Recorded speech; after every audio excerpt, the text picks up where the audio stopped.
जम्मू काश्मीर राज्यात प्रथमच मक्याची निर्यात. लासलगाव येथून 2600 टन मका रेल्वेद्वारे रवाना. यंदा शेतकऱ्यांनी मोठ्या प्रमाणात मक्याची लागवड करण्यात आल्याने उत्पादन देखील चांगलं झालं आहे. दरम्यान नाशिकच्या आशिया खंडातील सर्वात मोठ्या लासलगाव बाजार समितीत मक्याची सर्वात मोठी आवक सध्या होत असून या मक्याला जम्मू काश्मीरमधून मागणी वाढल्याने प्रथमच लासलगाव येथून जम्मू काश्मीरला रेल्वेच्या माध्यमातून निर्यात करण्यात येत आहे. खरीप हंगामात लागवड करण्यात आलेल्या मक्याची काढणी झाल्यानंतर शेतकरी मका विक्रीसाठी बाजार समितीमध्ये नेत आहे. यामुळे मक्याची आवक देखील वाढलेली आहे. या दरम्यान नाशिक जिल्ह्यातील लासलगाव बाजार समितीमध्ये सर्वात अधिक आवक होत आहे. त्यामुळे मका निर्यात देखील येथून होत असते.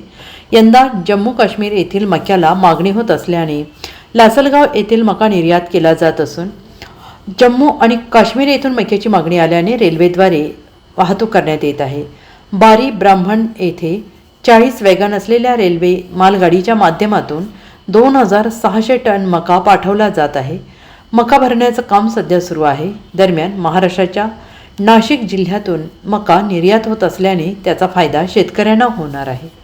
आज आपल्या लासलगाव येथून लासलगाव कृषी उत्पन्न बाजार समितीमधून खरेदी केलेला मका हा आपल्या जिल्ह्यातून प्रथमतच जम्मू काश्मीर येथे 2600 मेट्रिक टन 42 बॉक्स मक्याचे आता आपण पाठवत आहोत. शेतकऱ्यांना बी याचा फायदा जवळजवळ भरपूर प्रमाणात झालेला आहे. 2600 टन हा माल गेल्यामुळे शेतकऱ्यांनाही आपल्या लासलगाव कृषी उत्पन्न बाजार समितीमध्ये जास्तीत जास्त बाजारभाव आम्ही देण्याचा प्रयत्न केला आहे आणि भविष्यातही शेतकऱ्यांसाठी आम्ही अजून एखाद्या रॅकचं आमचं प्लॅनिंग आहे आणि भविष्यामध्ये बी आम्ही शेतकऱ्यांसाठी भाव मक्यासाठी चांगला भाव देण्याचा प्रयत्न आम्ही भविष्यात करणार आहोत. कशासाठी वापरणार मका?